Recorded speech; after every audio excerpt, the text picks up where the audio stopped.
Olá, meus amigos, Deus abençoe todos vocês, em o nome do Senhor Jesus Cristo. Que o Espírito Santo venha iluminar o entendimento de cada um para que todos saibam o que tem que fazer e tenham coragem, fé para fazê-lo, para obedecer. Nós estamos avaliando, nós estamos meditando, pesando, conclamar um jejum para resolver o problema de cada um. Um jejum. Mas o jejum que nós estamos querendo passar para vocês não é um jejum, por exemplo, tipo o jejum de Daniel. 21 dias, a mente focada nas coisas de Deus. E isso é muito bom, só que às vezes não funciona o jejum de Daniel. Sabe por quê? Para uns funcionam, para outros não. Eu penso que para a maioria não funciona, mas para uma minoria sedenta de Deus, funciona. Então, nós queríamos colocar aqui para vocês que o jejum, ele é tão profundo, é tão importante, é tão agradável a Deus, é um sacrifício tão agradável a Deus, que Davi, o rei Davi, disse na sua oração de arrependimento, a oração de Davi, Salmo 51, é a oração de arrependimento, de clamor, de súplica. E Davi, como rei, ele tinha todas as condições para fazer os sacrifícios que a religião judaica cobrava e se fazia naquela altura. Sacrifícios de animais, ofertas, ouro, enfim. Davi era rei, então ele poderia oferecer a Deus qualquer sacrifício. Ele poderia oferecer uma montoeira de sacrifícios de animais. Porém, se Davi oferecesse tudo o que ele tinha, em termos materiais, todas as condições que ele reunia e oferecesse para Deus, ainda assim, não resolveria o problema de Davi. Porque esse é que é o problema do ser humano, da alma humana. As pessoas, às vezes, fazem sacrifícios, ofertas de sacrifícios. Só que elas carregam consigo, se mantêm dentro de si um coração inclinado para o mal. São pessoas que teimam impor a sua vontade e fazer o sacrifício de acordo com a sua vontade e não de acordo com Deus. E no jejum, a gente vê, quando Deus instituiu o jejum, e o jejum é feito por quase todas as religiões, mas o jejum que Deus escolheu para o seu povo envolvia muito mais do que simplesmente uma oferta. Porque você dar oferta para Deus é fácil. Se você tem 10 e oferece para Deus 10, você só tem 10, você oferece para Deus 10, é um sacrifício. Mas o que adianta você oferecer os 10 que você tem e continuar vivendo sujeito ao pecado? Não adianta nada. Então, a pessoa às vezes faz o sacrifício material, mas não faz o sacrifício espiritual, que é o mais importante. Então, Davi, o rei Davi, na sua oração, ele diz lá, os sacrifícios para Deus são o espírito quebrantado.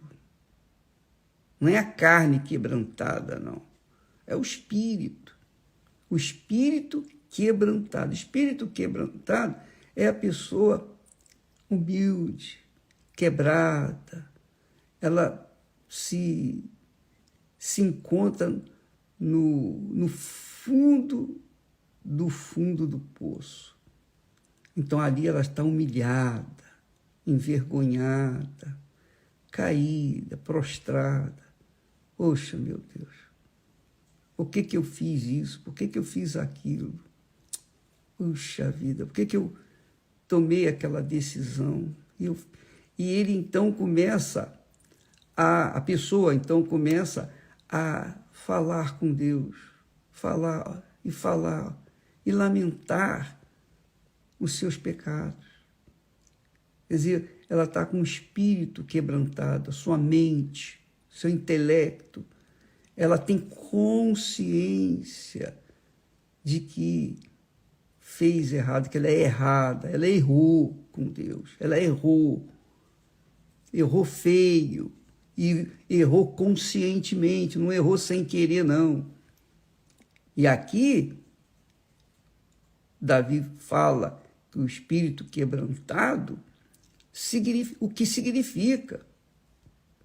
Quer dizer, uma pessoa arrependida, rendida diante de Deus. Não é remorso, não. Não é remorso, não. É arrependida mesmo. É prostrada. Meu Deus, me perdoe. Poxa,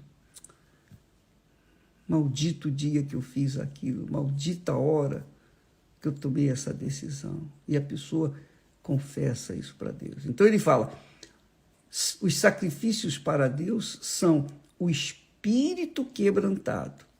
E então diz, há um coração quebrantado, quer dizer, há uma alma quebrantada, rendida e contrita. Contrita é arrependido. Há um coração quebrantado, ou alma quebrantada e contrita, não desprezarás, ó Deus. Então, amiga e amigo, Davi resolveu o problema dele com Deus, mas ele colheu os frutos. Ele colheu os frutos do seu pecado. Deus aceitou as ofertas dele. Deus aceitou o seu espírito quebrantado, sua alma contrita. Deus aceitou as ofertas de sacrifícios também que ele ofereceu. Mas ele colheu os frutos daquele pecado. Ele gemeu.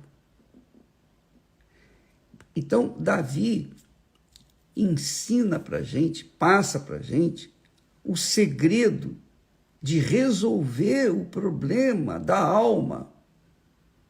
Resolver o problema da alma, porque se você não resolver o problema da sua alma, enquanto você está viva, como é que você espera resolvê-lo depois que morrer? Não dá, não tem como.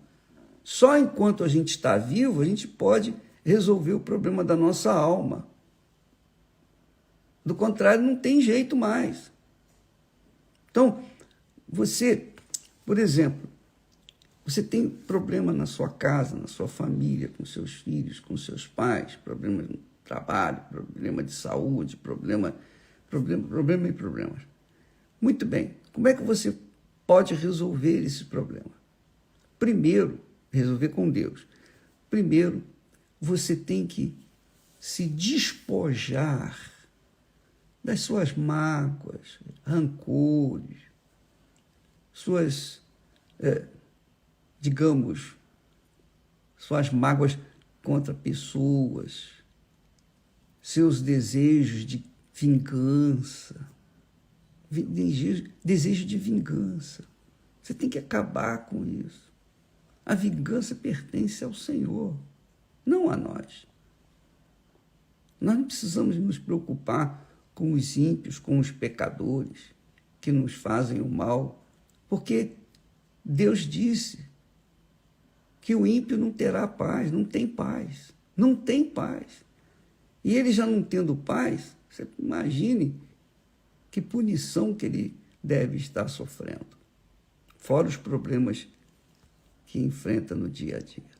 Então, deixa aquelas pessoas que fizeram mal para você, perdoa, ora por elas. Você orando por elas, você vai mostrar-se para Deus um coração quebrantado, uma alma arrependida. Você está perdoando. Se você ora para a pessoa, significa que você está perdoando. Ah, ô bispo, mas eu não consigo. Como é que pode? Como é que eu posso orar por uma pessoa que me fez tanto mal, que desgraçou a minha vida? Desgraçou a minha vida. Pois é, mas se você quer agradar a Deus ou receber a resposta dele para a sua vida, resolver os seus problemas, você tem que resolver esse problema primeiro com essas pessoas. Vou dar um segredo para você. Eu já passei por isso, já falei aqui, mas vou repetir esse segredo. Por exemplo, alguém fez mal para você. Alguém fez mal. Então, imediatamente a sua alma, o seu coração fica com raiva, com ira, querendo que aquela pessoa morra e a notícia corra e você seja o primeiro a saber. Essa é a reação da alma. A alma que é corrupta, a alma que não é contrita, a alma que não é arrependida, a alma que não é quebrantada. Então, a alma, que é o coração, quer a morte daquela criatura, quer a vingança. Mas o espírito da pessoa, a consciência dela, sabe que Jesus manda orar pelos que nos perseguem. Orar pelos inimigos. Mandou perdoar aqueles que nos feriram. Então você tem essa consciência, nós podemos fazer isso. Orar é isso, é você falar com Deus. Você fala com Deus. E isso é simples, você falar. Orar é simples. Você pode obedecer no seu intelecto e falar e seguir essa obediência de perdoar, mas o seu coração, como é que vai ficar? Ele vai aceitar? Não, ele não vai aceitar. Ele vai gritar de raiva, de dor. Não, eu quero que a pessoa morra. Por quê? Porque foi o seu coração que foi atingido. O seu coração foi atingido em cheio. E nós não temos, nós seres humanos, não temos o controle do nosso coração. Coração, que é a alma. Nós não temos controle da alma, desde o pecado de Adão e Eva, que começou o conflito entre a alma e o espírito, entre o coração e a mente. Então a pessoa não tem o controle do seu coração. Tem até uma canção que diz que quem eu amei me abandonou e quem me ama eu abandonei, eu não quero. É aquela coisa dessa natureza. Então, o que você vai fazer? Deus não pede nada que a gente não possa fazer.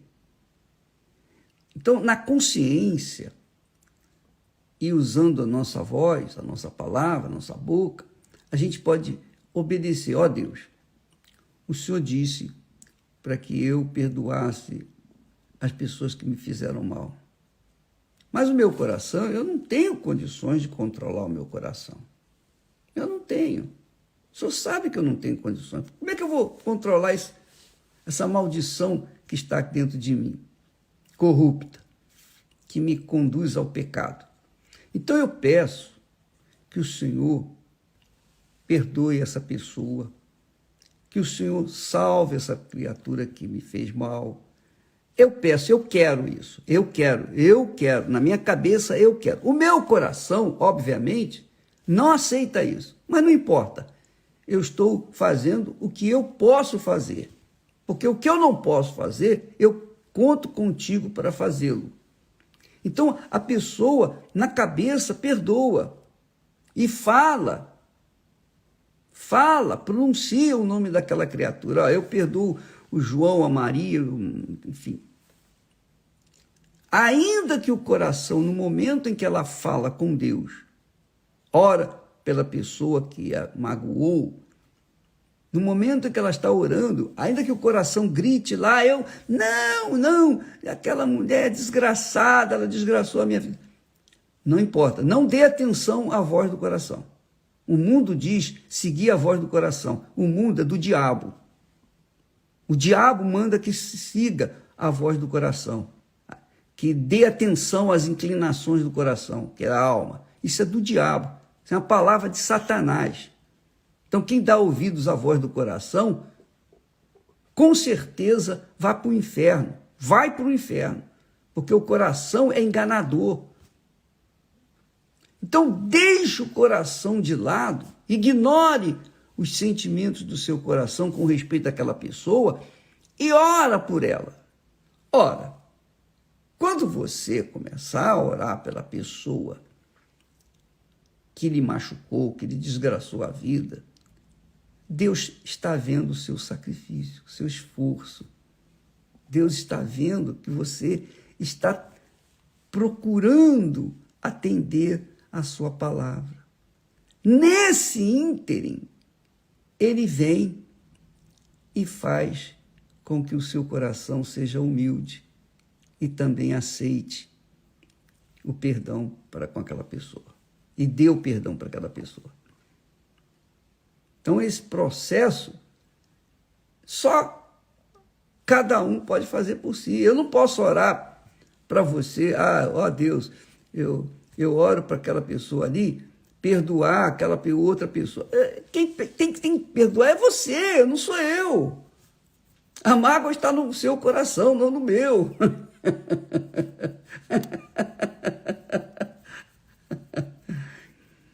Poxa, bicho, mas isso é muito difícil.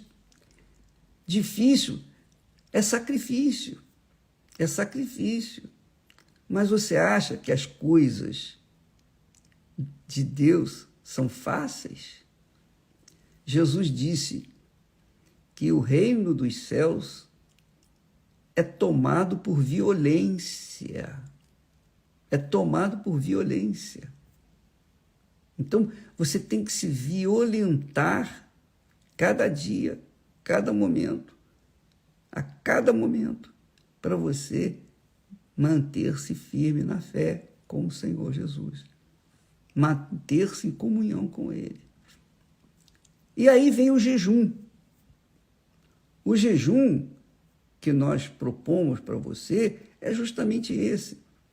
Você tirar pelo menos 1 hora. Eu estou falando 1 hora, mas você pode pegar mais ou menos, mas tirar um momento, um tempo, em que você vai deixar o seu corpo, a sua carne, seu corpo material de lado, vai abrir mão da sua alma, dos desejos da alma, do coração, seja com comida, seja com amor, seja com relacionamentos, seja com diversões, seja com informações, qualquer que seja a coisa, tudo, faça com que o seu corpo e a sua alma fiquem completamente fora do seu corpo, espiritualmente falando. E você mergulhe a sua mente, o seu intelecto, a sua consciência na palavra de Deus e diga, meu Deus, eu quero saber o que o Senhor quer de mim. O que o Senhor quer de mim? Faça isso. Eu sei que isso não é possível você fazer todo dia ou fazer junto com outras pessoas. Não é possível, porque você está a trabalhar, você tem que se comunicar com outras pessoas, você tem que usar o seu corpo, você tem que usar o seu coração, você tem que usar a sua mente e desviá-lo para outras coisas. Mas eu estou falando de um jejum estritamente espiritual, porque o jejum é espiritual, é espírito, é de espírito, é do seu espírito para o Espírito de Deus. É uma comunhão íntima sua com Deus. Então aí não entra o corpo e nem a alma, o coração. Entra somente o seu espírito, sua consciência. Nós somos espírito, alma e corpo. Quando nós abdicamos do nosso corpo, da nossa alma, do nosso coração, e ficamos em espírito, pelo menos 1 hora, é a sugestão que eu dou, fica 1 hora, um jejum de verdade, um jejum que agrada a Deus, um jejum que Deus escolheu. Ele não escolheu, não instituiu o jejum para você ficar com fome, para você ficar com fome e ficar com vontade de comer. Ele não escolheu um jejum que vai lhe fazer abrir mão de toda a sua vida, porque isso é impossível. Mas um jejum que você pode fazer se isolando, indo para um lugar, ou para o quarto, ou para algum banheiro, sei lá, algum lugar, você e Deus, Deus e você. Ainda que seja 10 minutos, 20 minutos, 30 minutos, mas que seja sincero, que seja 100%, que seja 100% do seu espírito, para que então você tenha comunhão com o Espírito Santo e saiba o que Ele quer. Nós estamos propondo isso. Então eu já escolhi um horário que eu vou fazer isso. A Esther também vai fazer. Então, nesse momento, nessa hora que nós escolheremos, que nós vamos escolher, nós vamos ficar separados, fisicamente e espiritualmente, em todos os sentidos. Ela vai ficar de um lado, eu vou ficar do outro, e nós vamos, cada um, buscar a resposta de Deus. Porque isso agrada a Deus. Davi sabia disso. Por isso ele falou, os sacrifícios para Deus são espírito quebrantado, espírito. E o coração quebrantado, quer dizer, a alma quebrantada e contrita, não desprezarás, ó Deus. Então nós vamos fazer esse jejum. Você escolhe o dia, a hora, enfim, o lugar, enfim. Talvez na igreja, talvez você ir na igreja e vai e fica num lugar isolado. Tem muita gente, então é mais complicado, mas o ideal seria um local, você e Deus, Deus e você, mais ninguém. Você num local bem privado. Faça isso, minha amiga, meu amigo. E você vai conhecer o Deus de Abraão, de Isaac, de Israel. Você vai realmente conhecer Jesus. Porque muitos têm muitas informações dele, mas não conhecem, não o conhecem. E por isso vive uma vida desgraçada, miserável, à beira do precipício. E são pessoas que estão há longos anos na igreja. Infelizmente, não conheceram, não conhecem Jesus. Você quer o Espírito Santo? Então, faça isso. Você quer ter paz com Deus? Então, você tem que sacrificar um jejum. O jejum de Daniel, a gente tem que trabalhar, que são 21 dias. A gente tem que estudar, a gente tem que comunicar com outras pessoas. Quer dizer, a mente fica dividida entre atender às necessidades do corpo e da alma, não é? O espírito fica dividido. Mas quando você entra em espírito na presença de Deus, Jesus disse isso, Jesus disse que Deus é espírito. E ele está a buscar pessoas que o adorem em espírito, não na emoção, não no coração, não no corpo, mas em espírito. Quer dizer, a pessoa está mergulhada 100% na vontade de Deus. Então, mas a pessoa tem que primeiro perdoar os outros, claro, lógico. Ela tem que abrir mão das suas vaidades, dos seus preconceitos, ela tem que abrir mão dos seus achismos, ela tem que abrir mão de que ela é, do que ela tem sido. Ela tem que rasgar o verbo, ela tem que se despir do corpo e da alma e entrar na presença de Deus em espírito. É possível isso, minha amiga e meu amigo. Falaremos mais a esse respeito nesses próximos dias, tá bom? Deus abençoe a todos em nome do Senhor Jesus.